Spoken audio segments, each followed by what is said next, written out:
Hey there YouTube, it's Nick with Feeding Fitness. Today I'm going to answer a question that came to me over at the Facebook page, facebook.com/feedingfitness.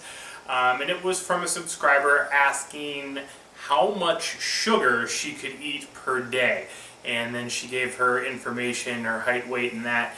And this is actually a really good question, and it doesn't have a concrete answer.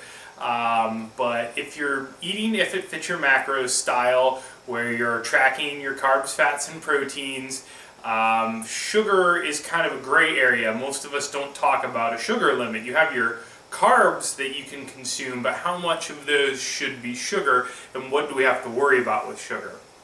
So first of all, let's point out that sugar isn't really the enemy here. We're not too worried about how much sugar we get. We only get a certain number of carbs a day anyways doing If It Fits Your Macros, so our sugar intake can't be completely out of control.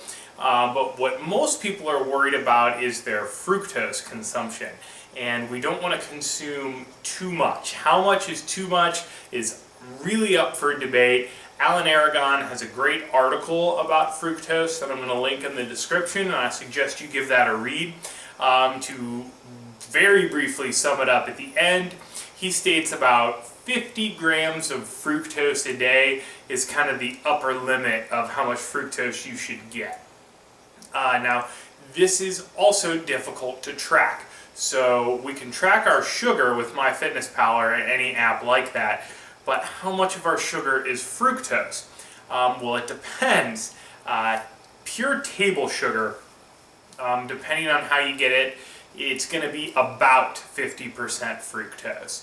Now, if you're eating something with high fructose corn syrup, like usually sodas are made with that, lots of things are made with that, that can vary how much of that sugar is actually fructose. It's usually maybe 50 to 55% fructose. So some might be thinking, well, let me just take whatever my total sugar intake is, cut it in half, and that's my fructose. Well, a little fast there, that's not going to work. Lactose is also a sugar, but there's no fructose in it. And there's sugar from fruit, which is mostly fructose. So all these numbers are going to drive you nuts. I think it's better to just eat in moderation and not really go crazy trying to track it.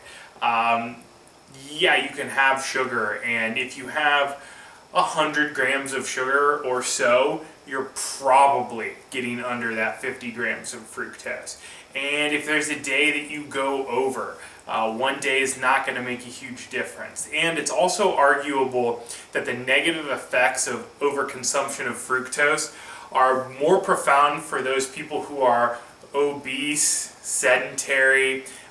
Generally don't see a lot of people experiencing a lot of problems when they're at a proper height and weight and they're counting calories and macros. Studies don't tend to apply to people like that. A lot of studies that are done on people who are already sick or who are obese. So you have to take that kind of stuff with a grain of salt. So basically the take-home message is that you can probably not worry too much about how much sugar you intake unless it's becoming a problem. If you're having 200 or 300 grams of sugar, if the majority of your carbs for the day are coming from sugar, that's probably a bad thing. That's not moderation. Your If It Fits Your Macros is probably pretty ridiculous. You're probably having a lot of refined things, and it's fine to have some of that, but when you start trying to figure out how many sodas and candy bars you can squeeze into your diet, you're really kind of misusing If It Fits Your Macros at that point.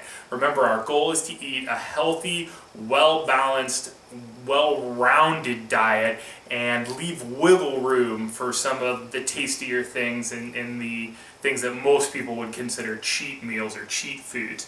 I think you need to be able to have those things on a daily basis, but don't blow it out of proportion and go, you know what, I have 300 carbs today, and I'm going to devote them all to Laffy Taffy and Pixie Sticks.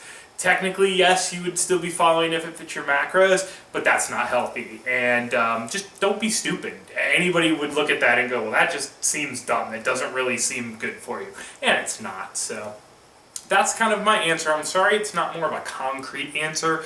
I know it would be much easier for me to just say 100 grams, and that would be that.